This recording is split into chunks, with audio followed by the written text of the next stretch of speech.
With the uptick in terrorism the past few weeks here in Judea and Samaria, the IDF just started a massive operation that hardly anyone is talking about. Let's get into it. I'm Justin Hilton, and this is the Israel Guys. For the past few weeks or so, unfortunately, there has been an uptick in terrorism here in Judea and Samaria. Personally, I think the Palestinians have sort of been emboldened since this latest ceasefire deal with Gaza went into effect. When they see that Israel is willing to make concessions there and Israel's not showing a lot of strength, especially with this deal, then I think they feel empowered, unfortunately, to commit more terror. Of course, releasing a couple thousand terrorists as part of the deal into Judea and Samaria won't help either. On Monday of this week, one IDF soldier was killed and 3 were injured from a roadside bomb in the Arab town of Tamun in just the latest act of terror, unfortunately.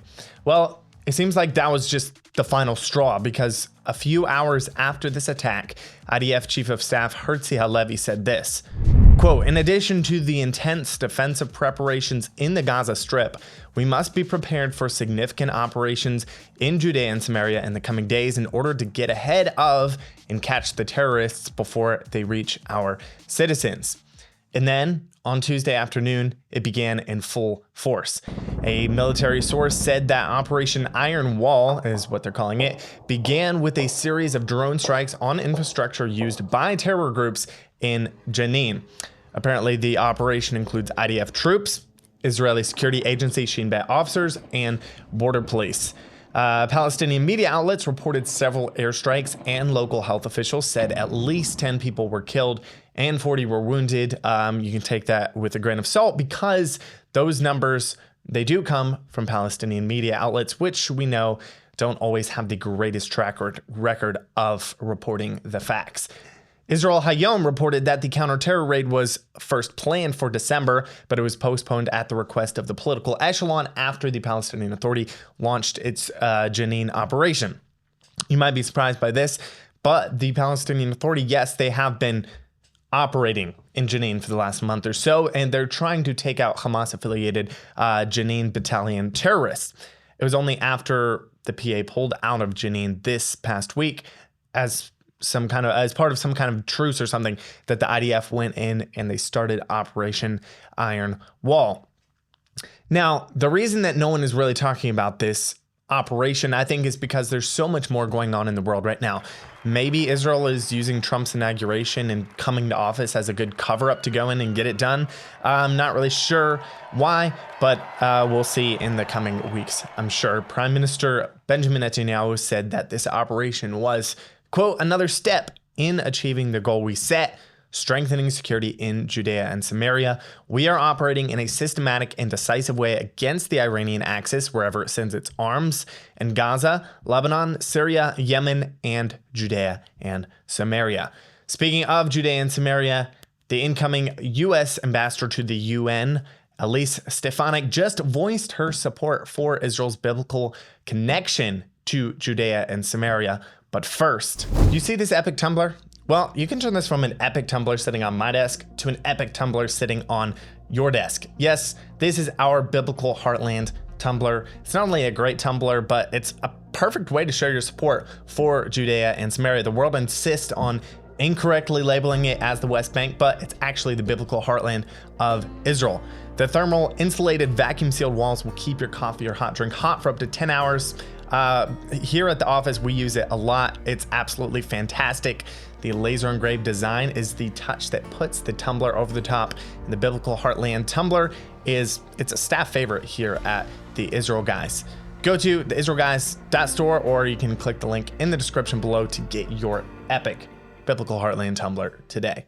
So yesterday, Representative Elise Stefanik had a hearing before the Senate Committee on Foreign Relations. Back in November, Trump offered her the position as ambassador to the United Nations, which she accepted, and now she was coming before the hearing before she's officially confirmed. Stefanik, she was the one who was shortly after October 7th, she grilled the presidents of Harvard, MIT, and the University of Pennsylvania, asking them some pretty tough questions, which they had a very hard time answering. No, it wasn't even tough questions. She asked them very simple things that they could not even answer. She asked them whether calling for the genocide of the Jewish people constituted bullying or harassment on their campuses, and they answered that, and this is insane, they answered that it depended on the context, which is absolutely unreal. I am asking, specifically calling for the genocide of Jews, does that constitute bullying or harassment? If it is directed and severe or pervasive, it is harassment. So the answer is yes. It is a context-dependent decision, Congresswoman. It's a context-dependent decision. That's your testimony today. Calling for the genocide of Jews is depending upon the context. So she had a Senate hearing yesterday, and Israel-related issues came up a lot. They were a massive part of this hearing.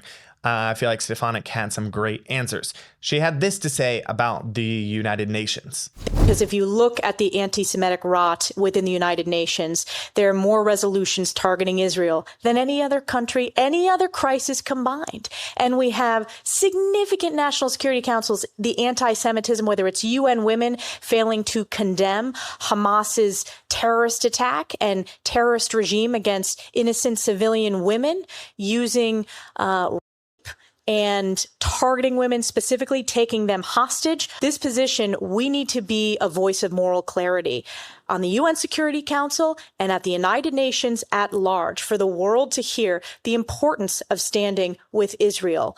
And I intend to do that. It's awesome to see that. It's pretty rare these days to see moral clarity like that. And here's what she had to say about Israel's biblical connection to Judea and Samaria when a senator asked her a question about that.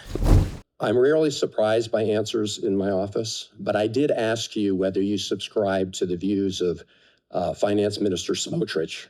Who? I'm sorry, Smotrich. This is the Israeli Finance Minister Smotrich and the former National Security Minister Ben-Gvir, who believe that Israel has a biblical right to the entire West Bank.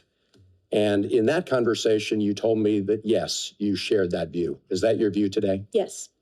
Okay. I think when it comes... Incredible stuff there. Let's hope that this kind of Israel support continues with Trump's administration coming in, and that this level of moral clarity will continue in these next 4 years. Guys, don't forget to check out our epic Biblical Heartland Tumblr. The link is in the description below if you want to check it out. Subscribe to this channel if you haven't already. Drop a like on this video. Maybe comment below where you're watching from or what you think about today's topic. As always, stop listening to lies and propaganda. Connect with the truth of what is happening here in Israel. We'll be back soon here at the Israel Guys. Catch you in the next one.